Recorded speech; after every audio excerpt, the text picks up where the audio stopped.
그만해라고 신호를 보냈던 기억들이 여러 번 있는데, 그 대표적인 게 뭐 우리가 70년대 하이퍼 인플레이션 때문에 굉장히 강한 금리 인상을 했던 그때, 이때도 남미에 재정이유가 있습니다. 우리 흔히 들어본 얘기 중에 양털깎기라는 표현 들어보셨을 거예요.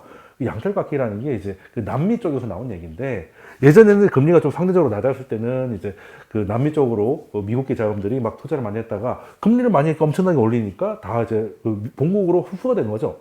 그러니까 남미에서는 자금이 들어와서 막 이것저것 투자하고 이것저것 하고 있는데 돈이 갑자기 빠져버리니까 이제 굉장한 침체를 겪었고, 그때 남미가 큰 재정 위기를 겪습니다. 그러면서 이게 다 미국 때문이야. 뭐 사실 미국 때문인 것도 맞죠.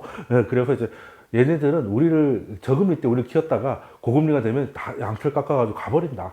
이래서 이제 양털 깎기가 나오고, 이제 남미 대륙이 사실 좀 반미 성향이 강하잖아요. 그렇게 된 원인도 사실 그냥이 아니었습니다. 뭐 이런 어떻게 보면 이제 힘들었던 역사가 있다 보니까 그렇게 된 거고, 그리고 이제 요때는 뭐 사실 좀 과도하게 많이 올렸다 치죠. 그래도 이제 금리를 좀 낮추다가 어느 정도 이제 그 인플레이션에 대한 트라우마가 완전히 없어지지 않았기 때문에 금리를 다시금 올립니다. 나중에 오늘 이제 메인 주제가 될 것 중에 하나가 주택 대부조합 사태인데, 그때도 처음에는 문제가 생겼던 게 84년입니다. 그래서 금리를 더 낮추죠. 금리 인상하다 금리를 더 낮춰요. 그러니까 이제 이 대부조합 사태가 좀 진정이 되나 보다라고 했다가 다시금 금리를 올리니까 이제 이때보다 더 큰 문제들이 발생을 한 겁니다. 그래서 금리를 또 낮추게 되죠.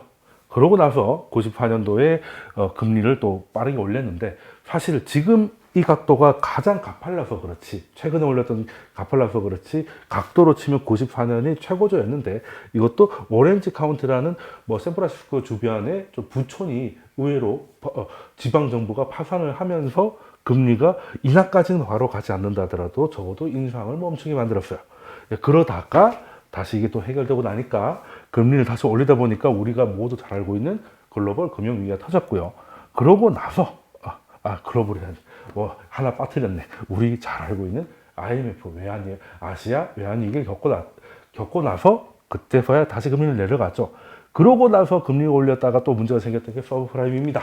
2008년 글로벌 금융위기가 터지죠. 그러고 나서 굉장히 낮은 금리를 오랫동안 지속을 하다가 이때도 인상이 있었습니다만, 이 인하는 사실 코로나가 원인이었기 때문에 뭐 어디가 뭐 경제적으로 문제가 생겼다라고 말하기 어려우니까 얘는 좀 뺐고, 지금 이렇게 금리를 올리니까 이제 뭐 실리콘밸리라든지 아니면 크레딧 스위스가 문제가 생겼는데, 이 사태가 이때처럼 금리 인상을 이제 멈추게 하거나 혹은 인하로 돌리게 하는 키가 될 것인지를 좀 고민해 봐야 되겠죠. 자, 그러면 일단 아까 앞서 말씀드렸던 주택 대부조합 사태에 대해서 좀 설명을 드릴까 합니다. 주택 대부조합이라고 하면 뭐 쉽게 말해서 우리나라로 치면 저축은행이라고 생각하시면 돼요. 저축은행 생각하시면 되는데, 원래는 미국에 좀 규제가 있어가지고 이런 이게 정상적인, 그러니까 우리가 생각하는 뱅크라고 말하기 좀 어려웠던 애들이라서 그 연준의 기준금리보다 더 높은 예금을 줄 수가 없었어요.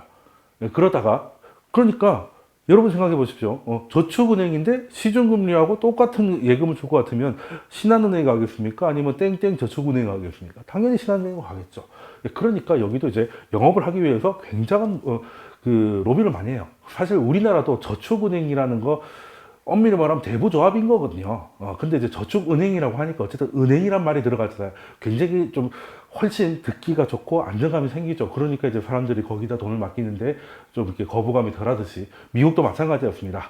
그 연준의 기준금리보다 더 높은 예금을 줄 수 있게 되면서 많은 예금을 끌 수가 있었죠. 근데 그 돈 가지고 뭐 했냐? 뭐 이름부터가 주택 대부조합이잖아요. 그럼 사람들한테 예금을 걷어가지고 그 돈 가지고 부동산에 투자한 겁니다.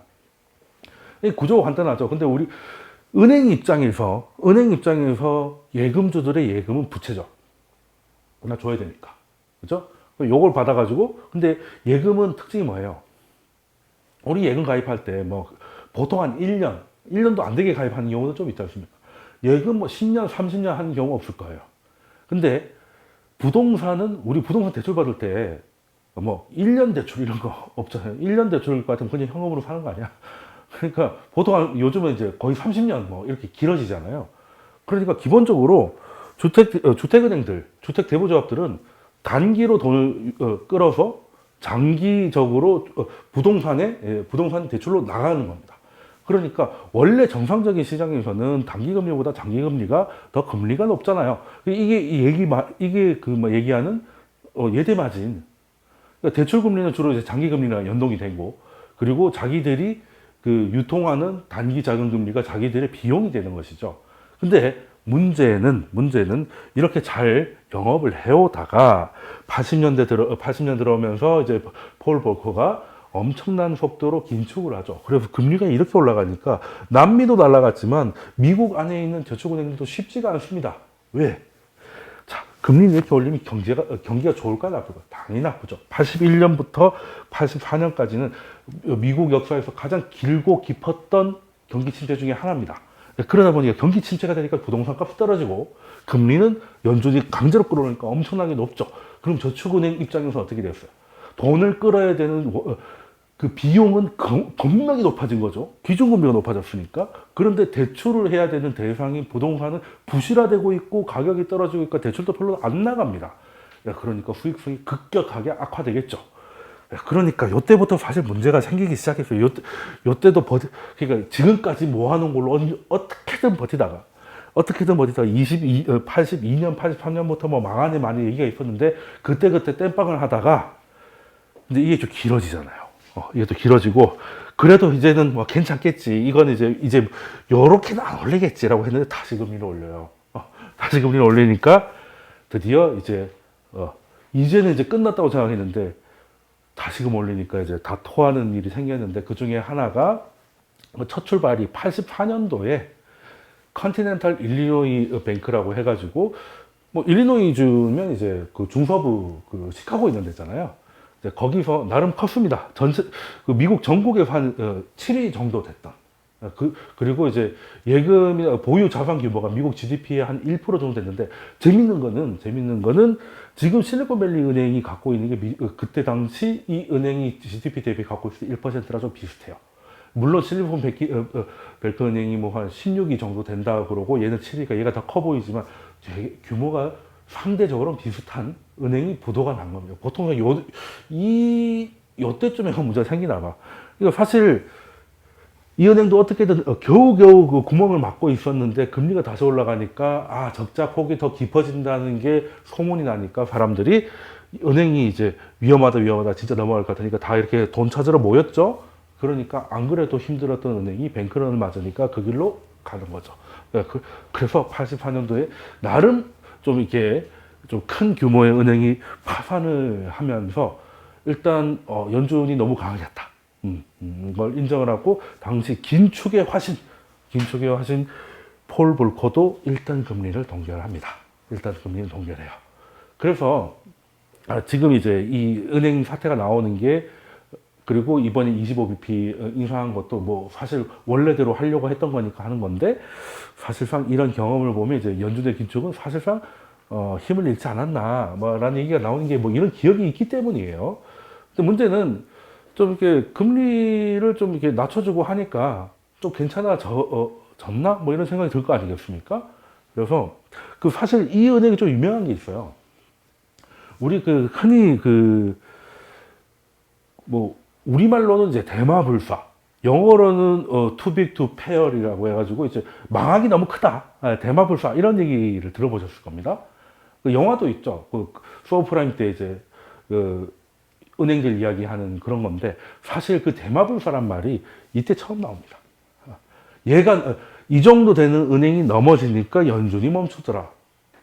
그러니까 아무리 물가를 잡기 위해서 그렇게 강력한 긴축을 했던 폴 볼커도 여기서 멈추는 거 보니까 역시 은행은 이제 커야 안 망하는구나. 왜? 크면은 망할 수가 없으니까. 이런 얘기가 그때 처음 나왔어요. 그때 처음 나왔으니까 뭐 이게 그렇게 오래된 기억은 아니죠. 84년도였죠. 그래서 일단 멈춥니다. 멈추고 나서 금리가 좀 진짜 금리가 내려오죠.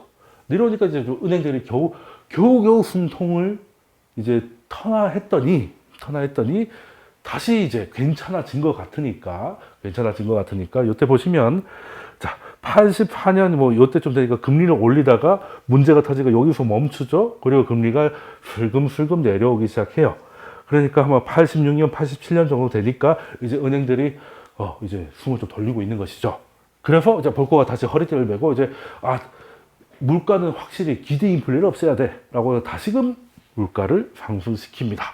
그랬더니 이때보다 요때가 더 심각하게 망하기 시작해요.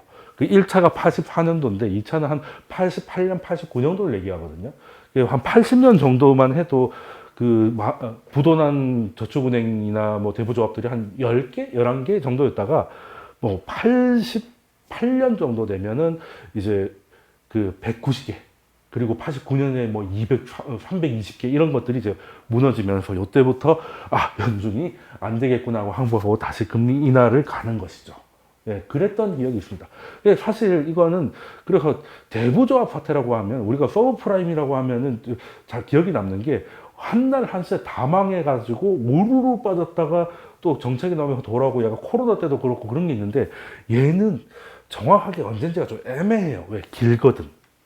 그러니까 1차로 보면 한 84년을 일리노이 거를 컨티넨탈 일리노이를 1차로 보긴 하는데 사실상 이게 종료가 89년 정도까지 이어지거든요. 물론 그 사이에 증시는 올라갑니다. 왜? 금리가 낮아졌으니까. 올라가는데 변동성은 커졌었다는 거죠. 그래서 지금 우리가 지금 여기서 좀 봐야 될 거는 그 이때는 컨티넨탈 그 은행 하나의 문제가 아니라 그런 형태의 저축은행이나 대부조합들은 다 똑같은 상황에 놓여 있었다는 거지. 왜? 예금을 받아서 부동산에 투자를 많이 했는데 경기 침체로 부동산 가격은 떨어지고 그 기준금리 높아지면서 수익률이 급격하게 악화되는 상황이 꽤 오래 길어졌기 때문에, 예. 그래서 이거는 사실 날아가는 거는 이제 순서는 별로 의미 없는 거죠. 그냥 오늘은 누구, 내일은 누구, 뭐 이런 것들이었던 것이죠. 예. 그래서 이거는 쉽게 말해서 이게 확산성이 높았다. 왜? 너도 나도 같은 상황이니까. 예. 뭐 코로나 때도 마찬가지죠. 코로나 때 물론 뭐 온라인 이런 데는 좀 괜찮았지만 오프라인이면 뭘 하든지 다 망하는 거였잖아요. 왜? 경제가 봉쇄되니까. 그리고 서브프라임 왜 그렇게 컸습니까? 왜 그렇게 전 세계 글로벌이란 말이 들어가잖아요. 글로벌이 다 맞았다는 거잖아. 왜 그렇게 했습니까? CDO라는 상품 때문에 서브프라임이라는 부실 채권에서도 돈을 먼저 받을 수 있는 앞선 트렌치에 있는 것들은 트리플 A를 받았기 때문에 이 트리플 A 등급은 최고 등급이잖아요.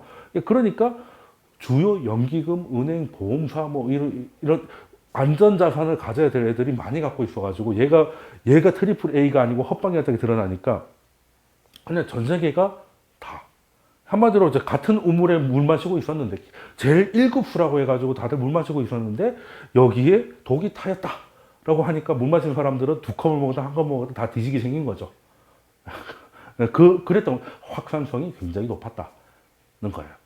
그러면 아니 은행 위기라는 게 지금 금리가 오른 게 뭐 실리콘밸리나 크레딧 스위스만 오른 것도 아니고 다 오른 건데 그럼 확산성이 높은 거 아닙니까? 그러면 이게 굉장히 길어질 수도 있겠네요. 이런 생각을 하실 수도 있죠. 물론 그럴 가능성도 좀 있습니다. 그래서 좀 닮아 있는 부분도 좀 있어요.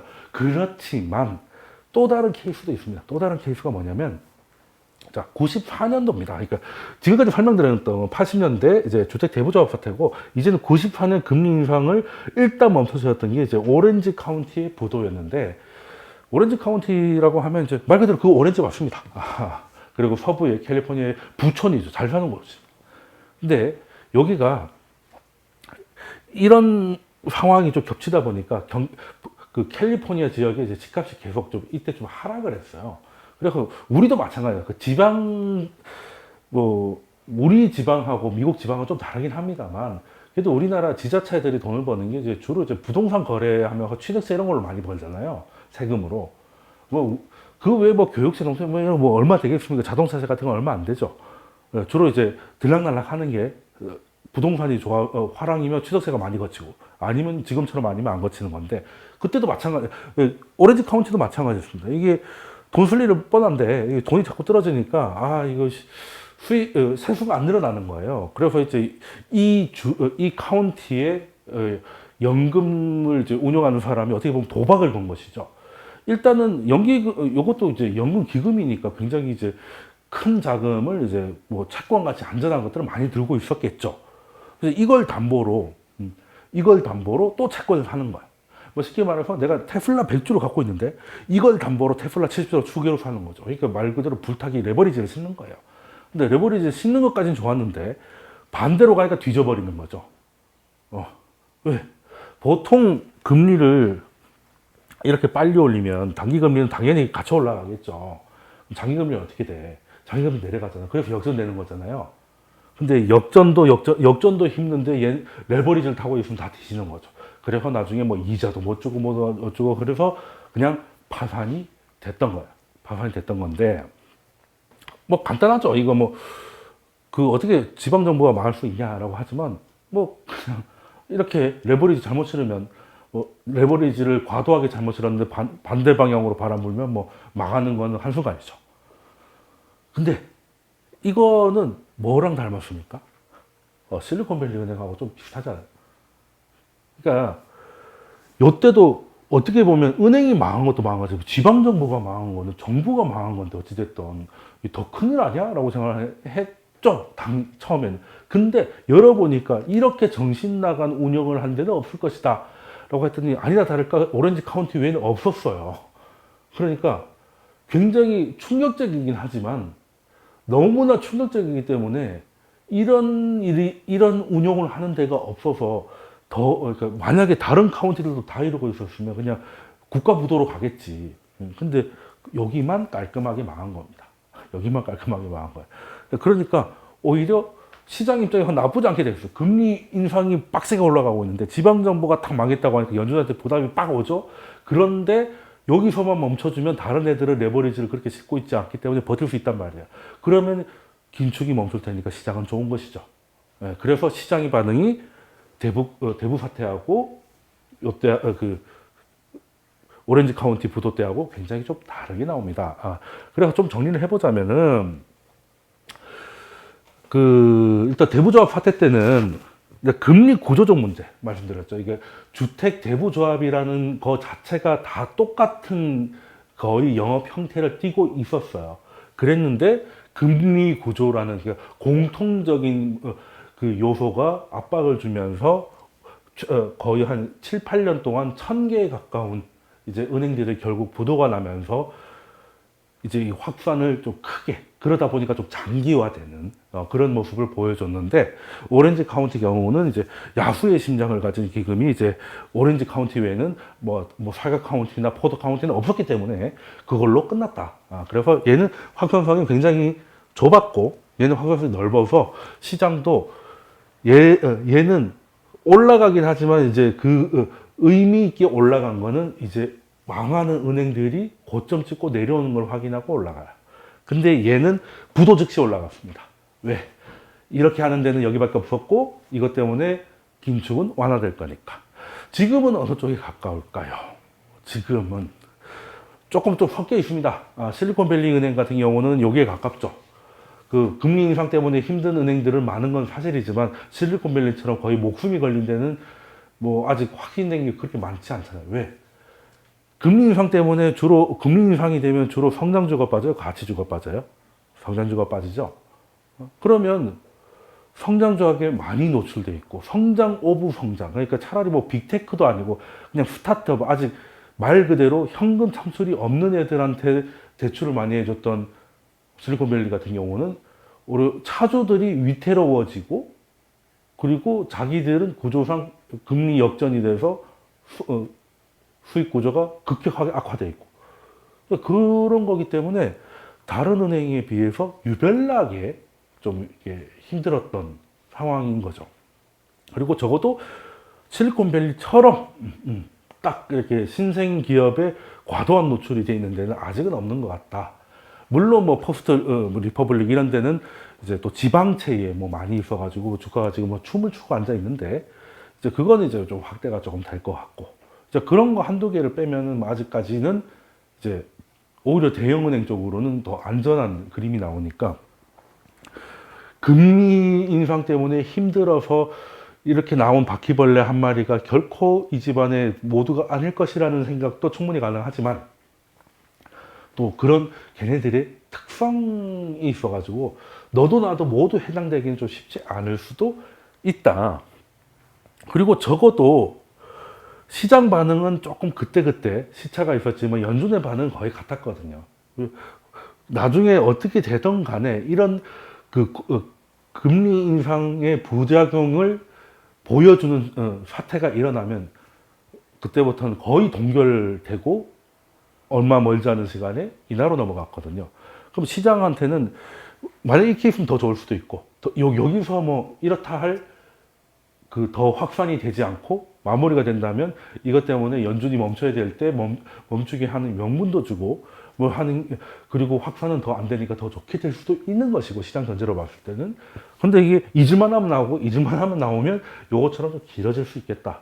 그럼 시장은 어떻게 반응을 했을까요? 자, S&P입니다. S&P입니다.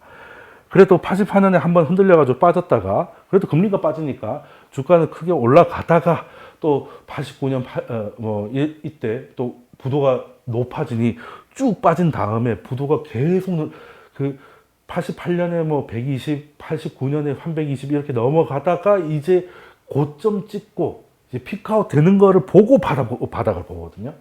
네. 그러니까 좀 걸렸어 이게 여기서 여기까지가. 그래서 바닥 보는 시간이 조금 걸렸는데 94년 오렌지 카운티 같은 경우는 오렌지 카운티가 파산을 선언한 날이 저점이었어요. 왜? 이런 거는 다른 데 보기 힘들 거라는 시장을 판단을 했기 때문에 그러면 오히려 시장은 좋다는 거 아까 말씀드렸잖아요. 자, 그럼 어느 쪽일까? 앞으로 어느 쪽이? 물론 이거에 대한 가능성을 무시할 수 없습니다. 무시할 수도 없어요. 그렇다고 또 이것도 무시하고 너무 경계 모드로 들어가는 것도 그러니까 지금은 연준이 더 오바마 안 하면 됩니다. 왜? 요때 여기서 끝날 것 같고 여기 왜 이렇게 변동성을 만들었느냐? 물가에 대한 트라우마로 사실 80년대 후반은 그렇게까지 금리를 안 올려도 되는데 재차 올리다가 오히려 사고를 쳤다고 봐도 되는 거거든요. 그래서 아무리 물가가 중요하고 하지만 물가에서 통화정책이 차지하는 비율은 생각보다 높지 않습니다. 우리가 경험으로 알고 있잖아요. 그러면 2008년부터 양적 완화를 하고 저금리 기간도 그때도 엄청 길었는데 금리 다시 인상하는데 5년 8개월 걸렸잖아요. 그때는 왜 있지도 않았던 인플레가 그리고 코로나 때는 어땠어요? 뭐 MMT 하자 뭐 이런 얘기까지 나오다가 지금은 이제 돈 찍으면 인플레이션이 이렇게 된 거예요. 아니죠. 통화정책은 계속 완화적인 시간이 훨씬 많았습니다. 여기 아까 보셨잖아요. 대부분 낮았어요. 근데 코로나 때는 하이퍼 인플레가 터지고 금융위기 이후로는 인플레이션이 안 나왔던 이유는 결정적인 차이는 전쟁으로 공급 문제가 발생했고 그리고 재정정책. 금융위기 때는 재난지원금 안 줬잖아요. 그러니까 재정정책하고 공급 충격이 그 인플레이션에 큰 역할을 한다는 걸 연준도 시장도 인정을 해야 돼 이제. 통화정책은 모호함에 있습니다. 통화정책만으로는 그 예측 범위를 넘어가는 인플레이션을 만들 수가 없어요. 그러면 멀리 갈 것도 없잖아요. 코로나 그 전에 그렇게 하시면 됩니다. 근데 그런 환경에서 재정정책이나 공급 충격이 딱 들어오면 그때는 이제 큰 인플레이션으로 간다는 거죠. 그렇다고 그러니까 물가 신경 쓰지 말고 무조건 제로금리 가자는 것도 아닙니다. 제로금리가 답도 아니고 그런데 마치 물가가 어느 정도 있으면 뭐 이 모든 게 고금리로 해결해야 되고 고금리로 해결할 수밖에 없다라고 생각하는 거는 조금 저는 좀 동의하기가 좀 어렵다라고 생각을 하고요. 그래서 어제 지금은 다시 오르고 있으면 어제 장 마감 때쯤에 나스닥이 1.6% 정도 빠졌잖아요. 그것도 금리 인하로 갈 것 같으니까 주가가 빠진다 이런 해석이 오늘 또 유튜브 같은 데 올라오던데 저는 거기에 일단은 좀 동의를 안 하는 편입니다. 인플레이션 시대 때는 금리 인하가 좋은 거예요. 정말로 연준이 물가고 뭐고 다 포기하고 금리를 낮춰야 되는 어마어마한 일이 벌어진 거라면 모르겠으나 그건 아니라는 거지. 그 정도는 아니라는 거죠. 그러면은 시장 반응 보세요. 지금 은행 위기, 뭐 크레딧 스위스, 그 실리콘밸리 뭐 이런 얘기가 나온 게 3월 달이지 않습니까? 근데 미국 주식 차트 보세요. 2월 달에 더 빠졌어요. 2월 달에. 왜? 2월 달에 금리가 올랐거든. 그리고 3월 달에는 이것 때문에 어쨌든 유동성이 증가해가지고 돈이 풀리니까 지금 보세요. 지금 오늘 이쪽 가고 있잖아. 문제는 3월 달에 터지면 3월 달에 더, 그러니까, 결국엔 금리가 더 중요한 것도 그것도 이제 핵심인 것이고, 사실 따지고 보면 이 은행 위기가 진성의 위기라면 3월달, 2월달보다 좋을 이유가 없다는 거죠. 아이고 뭐 논QA라가 돈 풀어서 뭐 그럴 수도 있는데 그에 대해서는 따로 영상이 길어지니까 따로 설명을 드리고 일단 그렇게 생각을 한다는 것이고요. 그래서 이제 두 가지 역사적인 사건 두 번, 80년대 주택 대부조합 그리고 94년 그 오렌지 카운티의 부도 사태에서 우리가 얻을 수 있는 건 뭐다?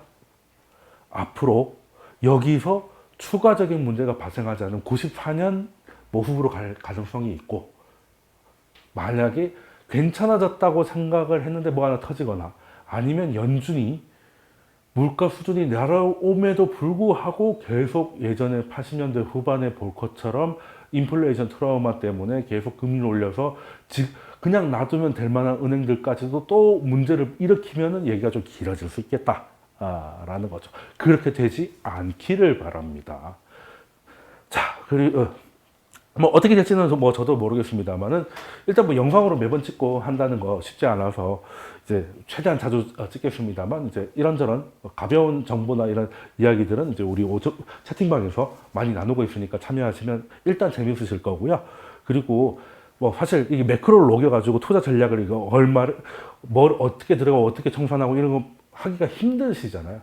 그리고 이게 딱 공식이 있는 게 아니라 이렇게 설명하기 쉽지 않습니다. 그래서 같이 하는 수밖에 없어요. 같이 하면서 감을 좀 늘려야 되거든요.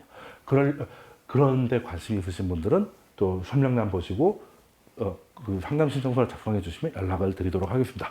다음 영상에 뵙도록 하겠습니다. 감사합니다.